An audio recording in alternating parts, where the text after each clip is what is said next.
Et oui, je vais vous présenter un art ancestral qui date du 9e siècle, la broderie au fil d'or, dont voici la matière première. Non, ce ne sont pas des spaghettis, ce sont des ressorts de 0,80 mm de diamètre. Donc voici la matière première pour obtenir des broderies d'une beauté étincelante. Regardez.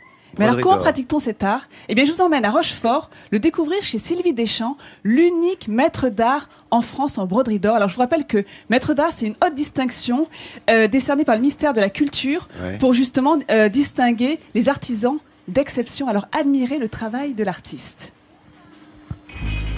Rochefort, ancienne grande ville militaire, a initié un savoir-faire qui, au fil des ans, s'est tissé une réputation internationale, la broderie d'or. Au cœur de cet atelier unique en son genre, on pique et l'on coud de la matière textile avec de la cantille.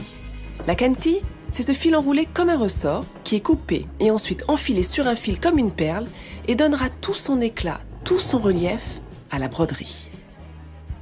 La cantille, ce qu'elle a de particulier et d'agréable, c'est que déjà au toucher, c'est froid, c'est parfaitement lisse. Et c'est une fourniture qui est très fragile, qui demande une infinie précaution, une marque d'ongles et ça s'abîme. Donc vraiment, il faut être très précautionneux et on travaille au demi-millimètre près. Sylvie Deschamps est la directrice de cet atelier au service des grandes marques et du luxe.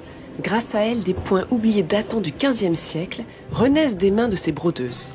Ici, le maître mot est l'excellence. Il y a différentes techniques, enfin différents points.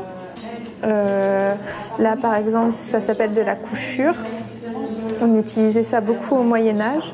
Là, c'est du passé plat droit sur une carte. Donc, c'est un morceau de carton. Ça permet de faire un bourrage. Pour réaliser la forme dans un carton ou poser directement le motif sur le tissu, le dessin est reproduit sur un calque qui sera perforé sur son envers. C'est la technique dite du piquage. En appliquant une poncette sur le calque, une poudre noire passe à travers les petits trous et reproduit le motif sur le support. Il faudra ensuite retracer au crayon les contours, puis découper le carton au scalpel.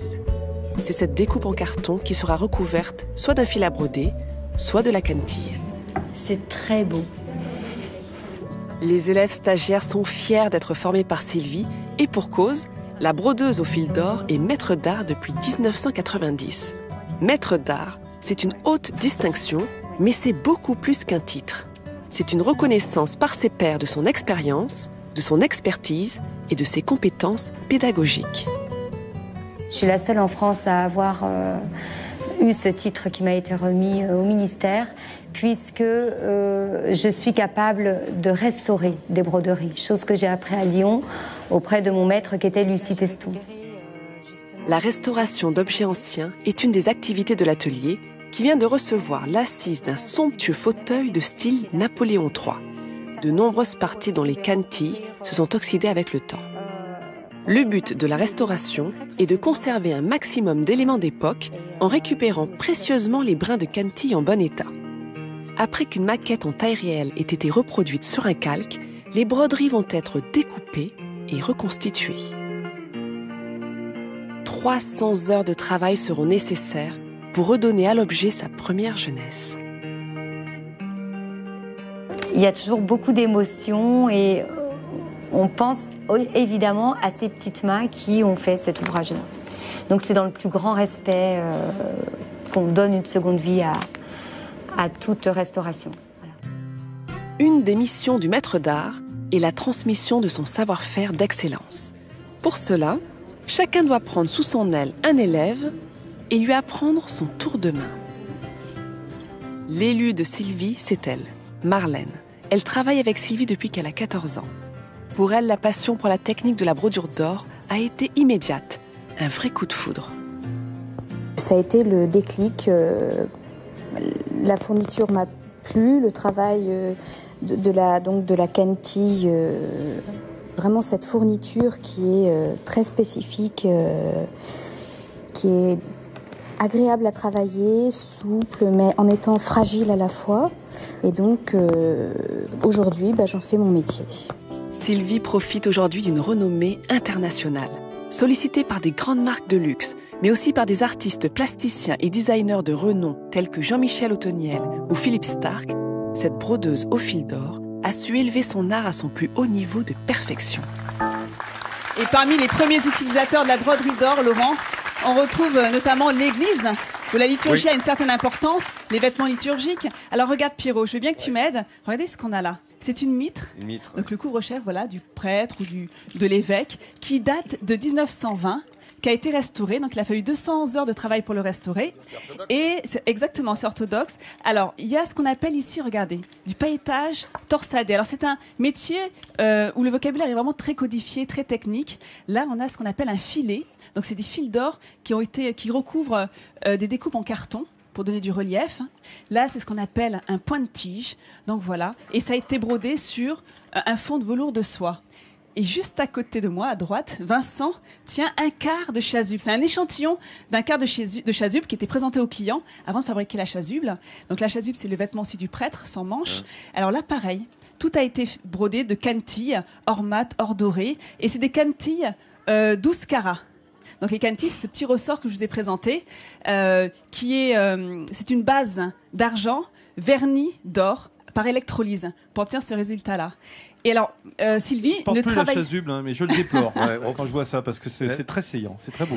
200 heures de travail là aussi pour le restaurer, et elle date de 1930. Et alors Sylvie ne travaille pas que dans la restauration, elle fait également des œuvres très contemporaines. Alors regardez ce travail, il va être présenté au Grand Palais très bientôt. C'est une inspiration d'une œuvre d'André-Charles Boulle. Alors là, ça vous donne vraiment toute une variété de ce que l'on peut faire dans ce métier, notamment les fournitures qu'on peut utiliser. Vous voyez cet oiseau par exemple, il a été brodé avec des vraies plumes d'oiseau.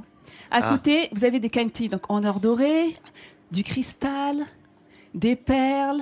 Et là, si je descends encore un peu plus bas, des cantilles en or blanc, de la soie grise, de la soie bleue pour donner du peps à l'ouvrage. Donc voilà, donc on a été vraiment très impressionnés par tout ce travail-là. Enfin, moi, en tout cas, j'étais très impressionnée. Là, c'est de l'art. En plus, c'est une reprise de Boulle, hein, on l'a dit, pour le Grand Palais à Paris. C'est une reprise d'André-Charles Boulle, voilà, le grand ébéniste de Louis XIV. Alors, je vous présente Sylvie Deschamps qui est venue avec nous. Et c'est vraiment notre talent Midi en France. Là aussi, on est très fiers. On vous recommande vivement d'aller voir son site.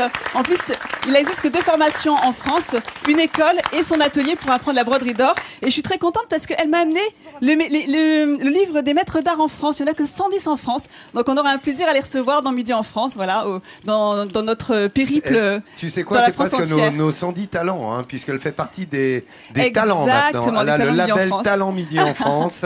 Et c'est largement mérité. Quel travail, quel artiste. Et toutes les infos, comme à chaque fois, sur Midi en France, le Facebook Midi en France officiel. Voilà, Laurent. Merci beaucoup, merci encore, Nathalie. Vous voyez, le savoir-faire à la française, quoi. Incroyable.